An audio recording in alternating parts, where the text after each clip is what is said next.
अस्सलामु अलैकुम वरहमतुल्लाह।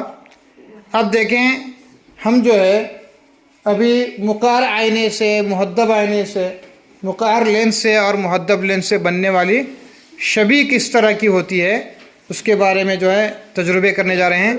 तो सबसे पहले हमने यहाँ पर मुकार आईना लिया हुआ है। देखें आप, ये मिरर स्टैंड पर जो है हमने मुकार आईना कॉनकेव मिरर लिया हुआ है। फिर यहाँ पर दरमियान में मोमबत्ती रखी हुई है और यहाँ पर हमने स्क्रीन रखा हुआ है। अब देखते हैं कि शबीह किस तरह बनती है। अब देखें, हमने अंधेरा किया, लाइट बंद की। अब आप देख सकते हैं कि सामने स्क्रीन पर आपको जो है मोमबत्ती की लौ की शबीह जो है बहुत क्लियर नज़र आ रही है, साफ़ तौर पर आप देख सकते हैं। मैं मोबाइल जो नज़दीक लेकर दिखाता हूँ आपको। देखिए, ये मोमबत्ती की लौ की शबीह है। मोमबत्ती की लौ असल में नहीं है बल्कि उसकी शबीह है। मोमबत्ती तो यहाँ पर रखी हुई है। तो ये जो शबीह है आपको नज़र आ रही है बच्चों? हाँ जी।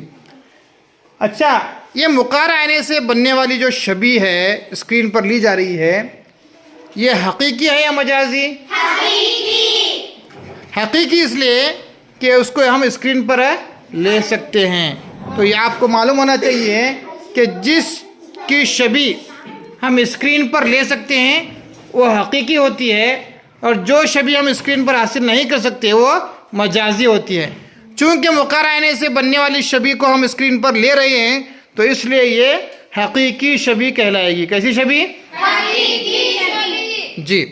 अब बताइए कि जो शबीह बन रही है मोमबत्ती की लौ की, वो सीधी है या उल्टी है? उल्टी। जी। अब साइज में मोमबत्ती की लौ से छोटी है या बड़ी है? छोटी। जी। इस तरह हमें मालूम होता है कि मुकार आईने से बनने वाली शबीह हकीकी, उल्टी और शय के मुकाबले में साइज में छोटी होती है। समझ में आई बात? हाँ। जी। यानी कॉनकेव मिरर से बनने वाली जो इमेज है वो रियल इमेज, और उल्टी इन्वर्टेड, समझे, और साइज में छोटी होती है।